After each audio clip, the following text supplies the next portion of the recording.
Hello সবাইকে, শুভ সন্ধ্যা। আমি মৌমিতা চলে আসলাম একটা ছোট্ট ভিডিওতে।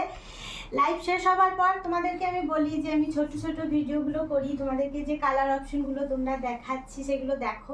প্রত্যেকদিন তো গানের সাথে দেখো, আমার কথার সাথে দেখো। আজকে একটু ট্রাই করলাম একটা কবিতার সাথে। আমার স্কুল জীবনে বান্ধবীরা প্রচুর কবিতা নাটক এগুলো করতো, আমরাও করতাম। তার সাথে আমার সেই কবিতাটার কথা আজকে বিশেষভাবে মনে পড়লো। অবশ্যই সেটা রবীন্দ্রনাথের মানসী কবিতা। চলো আমি স্টার্ট করি, তোমরা শাড়িগুলো ততক্ষণে দেখে নাও। শুধু বিধাতার সৃষ্টি নহ তুমি নারী, পুরুষ গড়েছে তোরে সৌন্দর্য সঞ্চারী। আপন অন্তর হতে বসি কবিগণ সোনার উপমা সূত্রে বুনিছে বসন। সপিয়া তোমার পরে নূতন মহিমা, অমর করিছে শিল্পী তোমার প্রতিমা।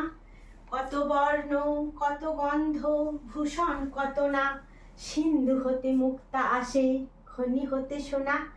বসন্তের বন হতে আসে পুষ্প ভাট, চরণ রাঙাতে কীট দেয় প্রাণ তার। লজ্জা দিয়ে সজ্জা দিয়ে দিয়ে আভরণ, তোমারে দুর্লভ করি করিছে ভূষণ। পড়েছে তোমার পরে প্রদীপ্ত বাসনা, অর্ধেক মানবী তুমি অর্ধেক কল্পনা।